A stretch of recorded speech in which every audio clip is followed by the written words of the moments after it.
माझे वडील, बाबा माझे विठोबा आणि आई माझी रखुमाई. मी का कोणाला मानू कधी, खिसा रिकामा असला तरी कोणत्या गोष्टीला नाही म्हणले नाही, नाही म्हणले नाही. माझ्या वडिलांसारखा मनाने श्रीमंत मी दुसरा कोणाला पाहिलं नाही, मी दुसरा कोणाला पाहिलं नाही. वडील म्हणजे समुद्रातलं जहाज असतं. माझे बाबा मला खूप आवडतात.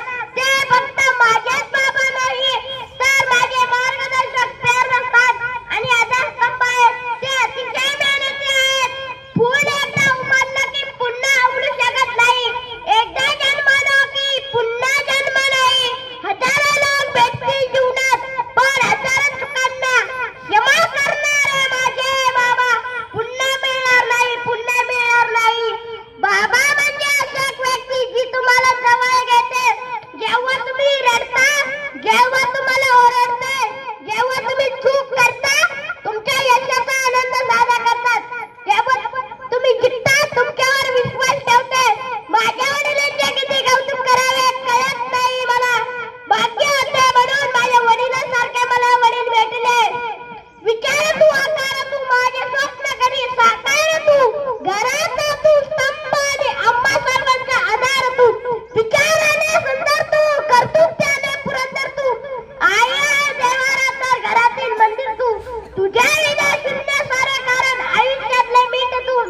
आई मात्र सर्वांनाच माहित आहे, आईची ताकद देखील वडीलच आहेत. न बोलता प्रेम करतो, न सांगता आदर देतो, न फक्त कष्ट करतो, न दाखवता सहन करतो. तो फक्त बाप आणि बापच असतो. स्वतःच्या पोटाला चिमटे काढून आपल्या मुलांवर पोटभर प्रेम करणारा प्रत्येकाच्या आयुष्यातला सुपर हिरो म्हणजे बाबा. अगदी असेच आहे माझे बाबा. माझा जन्म झाल्यावर ज्यांनी मला पहिल्यांदा हातावर घेतले ते माझे बाबा. माझे चिमुकले हात धरून ज्यांनी मला चालायला शिकवले ते माझे बाबा. आई प्रेमाने या स्वरात असताना मला अंगा खांद्यावर खेळवणारे ते माझे बाबा. माझ्या आजारपणात आईच्या बरोबरीने रात्र लागून काढणारे ते माझे बाबा.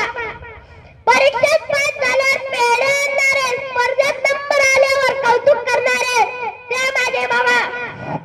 आपल्याला ठेस लागली की आपण आई ग असे म्हणतो, पण एखादी भयंकर गोष्ट घडली की बापरे असे म्हणतो. छोट्या छोट्या गोष्टींसाठी आई आठवते पण मोठ्या मोठ्या गोष्टींसाठी बाप आठवतो.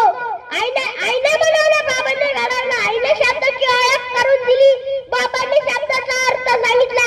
आईने विचार दिले, बाबांनी स्वातंत्र्य दिले. आईने भक्ती शिकवली, बाबांनी वृत्ती शिकवली. यांच्या परिसरामुळे यश माझ्या हाती आहे. म्हणून तर आज माझी ओळख आहे. स्वतःच्या डोळे मिटेपर्यंत जी प्रेम करते ती आई. पण डोळे प्रेम न दाखवता जो प्रेम करतो तो बाप. संध्याकाळच्या जेवणात चिंता करते ती आई, पण आयुष्याच्या जेवणात चिंता करते ते बाबा. आईशिवाय घर अपूर्ण असतं, पण बाबाशिवाय आयुष्यात अपूर्ण असतं. बाप असतो तेल वाजत असतो क्षणाक्षणाला, बाप असतो तेल वाजत असतो क्षणाक्षणाला. हड्याचे काळे करून आधार देतो मनाला. मला नेहमीच वाटतं आपण आईचं कौतुक जरूर करावं, पण त्याच वेळी बाबांचा कष्ट विसरू नये. शुभाला घडविणारी जिजाबाई, कृष्णाला जन्म देणारी देवकी, रामाची आई कौसल्या आपल्या लक्षात राहते पण त्याच वेळी शहाजीची, वसुदेवाची व दशरथ राजाची ओढाताण कोणी लक्षात ठेवतं का? म्हणूनच आमच्यासाठी ओढाताण करणाऱ्या मला माझ्या बाबांचा खूप अभिमान वाटतो. विविध पैलूंनी जगमगणारे असे माझ्या बाबांचे व्यक्तिमत्व आहे. आचार विचारांची गीताई, संस्काराची शिदोरी, शिस्तीची लवळाई, माणुसकीची पुण्याई. मला माझ्या बाबांचा खूप अभिमान वाटतो. शेवटी एवढेच म्हणणे, प्रेम द्यावे, प्रेम घ्यावे, पुरी काही न धरवावं. दुसऱ्या आयुष्याचा एक मार्गदर्शक माझ्या बाबांनी धडकावं, माझ्या बाबांनी धडकावं. धन्यवाद.